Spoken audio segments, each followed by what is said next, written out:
Welcome all dear students in the lesson World Heritage 2.6. We have seen part 1. Now we are proceeding to part 2.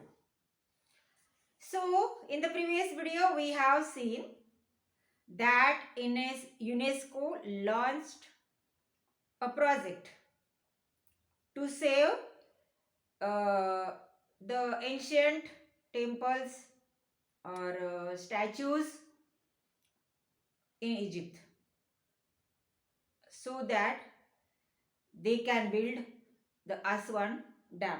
आसवान धरण बांधायचं होतं आणि मग त्या धरणाच्या मार्गामध्ये येणारे सगळे जे ऐतिहासिक वारसा लाभलेले स्मारक मॉन्युमेंट्स होते, पुतळे होते, टेम्पल्स, मंदिरं होती, ती हटवायची. पण हा project estimated cost of this project was $80 million आणि अंदाजे खर्च येणार होता $80 मिलियन एवढा. आणि मग त्यांनी आवाहन केलं देशांना जगभरातल्या की फंड डोनेट करा म्हणून. तर जवळपास 50 देशांनी $40 मिलियन एवढे रुपये जमा करून युनेस्कोला दिले की ज्याच्यामध्ये तो प्रोजेक्ट यशस्वीपणे राबवता आला आणि आसवान धरण निर्माण झालं. म्हणजे एका दगडात दोन्ही पक्षी मारले गेले, दोन्ही पक्षी हासिल झाले. ते म्हणजे कोणते की आसवान धरण पण क्रिएट करता आलं आणि दुसरी गोष्ट ऐतिहासिक वारसाही जतन करता आला. फार प्राचीन अशी संस्कृती आहे इजिप्शियन संस्कृती. So let's proceed to the next paragraph. Shortly thereafter in 1965 a White House conference in the United States called for a World Heritage Trust. एक विश्वास समिती गठन करण्यात आली. त्याच्यासाठी व्हाईट हाऊसमध्ये युनायटेड स्टेट्सच्या प्रयत्न झाले.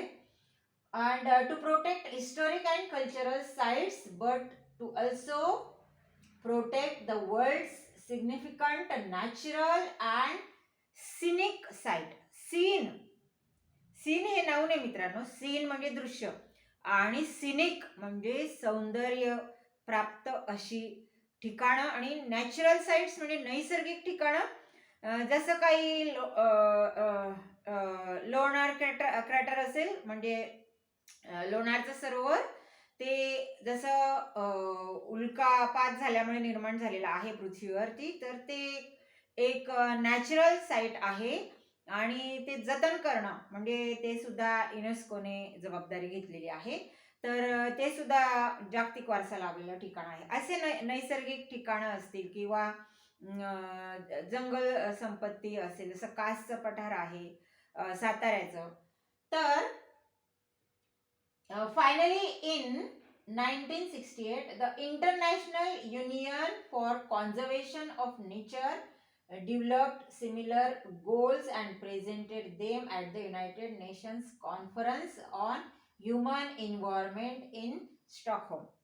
म्हणजे पर्यावरण परिषद होत असतात. जागतिक पर्यावरण परिषदेमध्ये स्टॉकहोमला या ठिकाणी आंतरराष्ट्रीय केंद्रीय जी संवर्धन करणारी अशी संघटना होती जी निसर्ग संवर्धनासाठी प्रयत्न करत असते. तिने सुद्धा या संदर्भामध्ये म्हणजे ग्रीन सिग्नल दिला किंवा मिळून काम करूयात. United Nations conference on human environment in Stockholm, Sweden in 1972.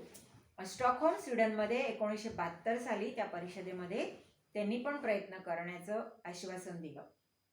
Following the presentation of these goals the convention concerning the protection of world cultural and natural heritage was adopted by UNESCO's General Conference on November 16, 1972 आणि 16 November 1972 रोजी जगभरातल्या ऐतिहासिक, सांस्कृतिक, पर्यावरणीय नैसर्गिक या अशा साईट्सचं संवर्धन करण्याच्या हेतूने युनेस्कोने पावलं उचललीत आणि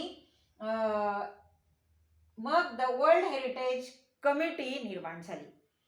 Today, the World Heritage Committee is the main group responsible for establishing which sites will be listed as a UNESCO's World Heritage Site. आता ही कमिटी ठरवते किंवा ती कमिटी एक यादी तयार करते की ह्या ठिकाणांना जागतिक वारसा लाभला पाहिजे अशी एक यादी तयार होते आणि मग त्या कमिटीमध्ये त्या सगळ्या साईट्सवरती चर्चा एकमत होऊन त्यातले काही यादीतले काही ठिकाणं हे जागतिक वारसा ज्यांना लाभत असतो. The committee meets once a year and consists of representatives from 21 state parties that are elected for 6-year terms by the World Heritage Center's General Assembly. म्हणजे वर्ल्ड हेरिटेज हे सेंटरमधून जी जनरल कमिटी असते ती मतदान करून ही जी 6 वर्षासाठी हे लोक वेगवेगळ्या देशांमधले लोक प्रतिनिधी निवडले जात असतात जे या वर्ल्ड हेरिटेज कमिटीमध्ये असतात आणि ती वर्षातनं एकदा सभा घेतली जाते ह्या कमिटीची. The state parties are then responsible for identifying and nominating new sites. आणि मग हे जे वेगवेगळ्या देशांमधले प्रतिनिधित्व करत असतात या कमिटीमध्ये ते जगभरातल्या किंवा आपल्या देशातल्या अशा उत्कृष्ट ऐतिहासिक, सांस्कृतिक किंवा पर्यावरणीय किंवा नैसर्गिक ह्या स्थळांच्या बद्दल माहिती देतात on the world heritage list. आणि त्या नावांचा समावेश त्या लिस्टमध्ये होतो, त्या ठिकाणांचा समावेश.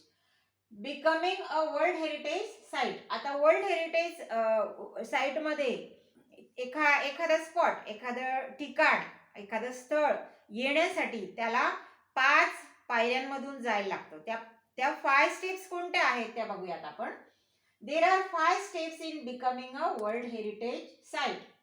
The first of which is for a country or state party to take an inventory of its significant cultural and natural sites. Inventory म्हणजे एक प्रकारची यादी तयार करण्यात येते ह्यांच्याकडनं की ज्या ठिकाणांना जागतिक वारसा लाभला पाहिजे. अशी सांस्कृतिक ठिकाणं ज्यांना सांस्कृतिक महत्व असेल, नॅचरल ज्यांना नैसर्गिक महत्व असेल. This is called the tentative list आणि ही तात्पुरती लिस्ट असते. And it is important because, पण ही लिस्ट खूप महत्वाची असते कारण काय, ह्या लिस्टमध्ये त्या स्थळाचं नाव जर असेल तरच पुढच्या सेकंड स्टेपमध्ये त्या साईटचा विचार होतो जागतिक वारसा मिळण्याच्या संदर्भात. म्हणजे ह्या लिस्टमध्ये त्या ठिकाणाचं नाव ॲडेड असणं हे खूप इम्पॉर्टंट असतं. This is called a tentative list and it is important because nominations to be world heritage list will not be considered unless the nominated site was first included on the tentative list. म्हणजे पहिल्यांदा किमान त्या लिस्टमध्ये त्या ठिकाणाचं नाव असलं पाहिजे, म्हणजे त्याचा विचार पुढच्या पायरीमध्ये होऊ शकतो. नेक्स्ट म्हणजे दुसरी पायरी, countries are then able to select sites from their tentative list to be included on the nomination file. आणि या स्थळांमधनं अभ्यास करून एक फाईल तयार केली जाते, नॉमिनेशन फाईल, ज्या फाईलमध्ये त्या विशिष्ट महत्व असलेल्या ठिकाणांचं नॉमिनेट नाव परत घेतलं जातं किंवा यादीमध्ये त्यांचं सिलेक्शन निवड केली जात असते. दुसऱ्या पायरीत the third step is a review of the nomination file by 2 advisory body consisting of the International Council on Monuments and Sites and the World Conservation Union, who then make recommendations to the World Heritage Committee. म्हणजे third step मध्ये बघा, review घेतला जातो त्या ठिकाणचा, म्हणजे त्या ठिकाणांचा किंवा त्या नॉमिनेटेड असलेल्या स्थळांचा, आणि त्या रिव्ह्यू घेण्याच्या कमिटीमध्ये 2 ॲडवायझरी बॉडीज असतात, म्हणजे 2 व्यक्ती असतात, 2 सदस्य असतात. आणि हे 2 सदस्य कोण असतात तर इंटरनॅशनल काउन्सिल ऑन मॉन्युमेंट्स, म्हणजे एक स्मारकांचं संवर्धन करण्यासाठीची जी आंतरराष्ट्रीय संघटना आहे आणि वर्ल्ड कॉन्झर्वेशन युनियन आणि जागतिक वारसा संवर्धन ह्या क्षेत्रात काम करणारे, या ठिकाणी काम आंतरराष्ट्रीय स्तरावर काम करणारे असे 2 तज्ञ व्यक्ती यामध्ये घेतले जातात. हू देन मेक रेकमेंडेशन्स, आणि जे शिफारस करतात की हो हे ठिकाण आपण जागतिक वारसा हे या लिस्टमध्ये आपण ह्या ठिकाणांचा समावेश करू शकतो, जागतिक वारसा आपण त्यांना देऊ शकतो अशा रीतीने, किंवा जागतिक वारसा म्हणून आपण त्यांना ऍड करू शकतो. Next slide. The World Heritage Committee meets once a year to review these recommendations and decide which sites will be added to the World Heritage List. आणि मग परत ते वर्षभरातनं एकदा भेटतात आणि मग त्याच्यामध्ये त्या सभेमध्ये त्या नॉमिनेटेड स्थळांच्या वरती परत विचार होतो, शिफारस केलेल्या ज्या स्थळांच्या वरती परत पुन्हा पुनर्विचार केला जातो. द फायनल स्टेप, आणि त्याच्यानंतर म्हणजे the world heritage committee meets once a year ही 4थी स्टेप, म्हणजे वर्षातनं परत ते एकदा एकत्र येऊन त्याच्यावर उहापोह करतात, पुनर्विचार करतात. आणि 5वी लास्ट द फायनल स्टेप म्हणजे 5वी, in becoming a world heritage site is the determining whether or not a nominated site meets at least one of the 10 selection criteria. म्हणजे एखाद्या स्थळाला जागतिक वारशाचा दर्जा द्यायचा असेल तर त्यांनी 10 क्रायटेरियाज ठरवलेले आहेत. या 10 मधून एकतरी क्रायटेरिया त्या स्थळाला सूट झाला पाहिजे, तरच त्या स्थळाचा समावेश जागतिक वारशाच्या यादीमध्ये केला जात असतो. तर हे 10 क्रायटेरियाज ठरवलेले असतात, ते 5व्या पायरीमध्ये पडताळून पाहिले जातात. आणि मग ती फायनल असते सिलेक्शन स्टेप, आणि मग त्याच्यामध्ये जर त्या 10 मधल्या एका क्रायटेरियाला ते स्थळ सूट होत असेल तर ते त्या स्थळाचा जागतिक वारसा म्हणून ते डिक्लेरेशन किंवा यादीमध्ये समावेश केला जात असतो. If the site meats this criterias म्हणजे जर ते ठिकाण ह्या 10 क्रायटेरियांना किंवा 10 पैकी एखाद्या क्रायटेरियाशी जुळतं आहे, it can then be inscribed on the world heritage list. Inscribe म्हणजे मग त्याचा समावेश, त्याची नोंद लिखित त्या यादीमध्ये केली जात असते त्या स्थळाची. Once a site goes through this process and is chosen, it remains the property of the country on whose territory it sits. आणि जागतिक वारसा म्हणून त्या यादीमध्ये जरी त्या स्थळाचा समावेश झाला, उदाहरणार्थ महाराष्ट्रातलं अजिंठा असेल, वेरूळ असेल किंवा एलिफंटा केव्ज असेल, तर एकदा समावेश झाला तरी त्या प्रॉपर्टीवरती स्टेटचा म्हणजे राज्याचा पण अधिकार असतो. त्याचबरोबर but it also becomes considered within the international community. पण तो जागतिक पण वारशाचा भाग होत असतो, किंवा ते स्थळ किंवा ते ठिकाण त्याला जागतिक पण दर्जा महत्व प्राप्त होत असतं. आणि मग त्याच ठिकाणाचं पुढे संवर्धन करण्यासाठी या युनेस्कोच्या मदतीने जो काही फंड मिळत असतो, निधी मिळत असतो, त्याच्या मदतीने त्या ठिकाणी ते स्थळ पुढे संवर्धन करण्यासाठी प्रयत्न केला जात असतो. जसं आपण जर अजिंठ्याला गेलो तर आपल्याला आपल्या डिझेल पेट्रोलच्या गाड्या खूप लांब पार करायला लागतात. कारण काय की डिझेल पेट्रोल मुळे ते जे धूर तयार होतो त्या लेण्यांच्या सभोवताली, तर त्या लेण्यांमध्ये जे पेंटिंग केलेलं होतं ते पेंटिंग जे म्हणजे रंगवलेले होते पूर्वीच्या नैसर्गिक रंगांनी, अगदी आपण म्हणतो त्या ज्या केव्ज आहेत त्या 2 ते 9 या शतकामध्ये तयार झालेल्या आहे, इसवी सन 2 ते 9. तर अशा रीतीने ते पेंटिंगचे जे कलर्स आहेत ते स्पॉइल होत होते त्या प्रदूषणामुळे, एअर पोल्युशनमुळे. मग बॅटरीवर चालणाऱ्या गाड्या तिथपर्यंत आपल्याला घेऊन जातात, म्हणजे जिथपर्यंत परमिशन आहे तिथपर्यंत आपण आपल्या गाडीने जाऊ शकतो. आणि पुढे अजंता केव्जच्या ज्या बॅटरीवर चालणाऱ्या गाड्या आहेत त्या गाड्या आपल्याला पुढे नेतात केव्जपर्यंत, केव्जच्या पायथ्याशी. आणि मग तिथून आपण तो जो डोंगर आहे चढून आपण ज्या लेण्या कोरलेल्या आहेत त्या बघू शकतो, किंवा अप्रतिम लेणे किंवा पेंटिंगचे नमुने आपण त्या ठिकाणी पाहू शकतो. So once a site goes through this process and is chosen, it remains the property of the community on whose territory it sits, but it also becomes considered within the international community.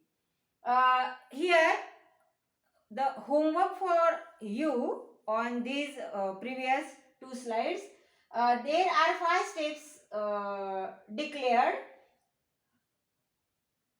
or 5 steps are mentioned in our lesson, so that a particular site or particular spot is considered or is sanctioned or is permitted by the committee as the World Heritage Site. म्हणजे world heritage site होण्यासाठी कोणत्या 5 पायऱ्यांमधनं 5 स्टेप्समधनं त्या ठिकाणाला स्थळाला जायला लागतं ते आपल्याला या ठिकाणी 1 2 3 4 5 अशा पायऱ्या लिहून काढा. आपण जी स्लाइड अभ्यासलेली आहे याच्या आधीची त्या स्लाइडमध्ये तुम्हाला नक्कीच उत्तर सापडेल. तर पुन्हा वाचा किंवा पुन्हा व्हिडिओ ऐका आणि हा होमवर्क सोडवा.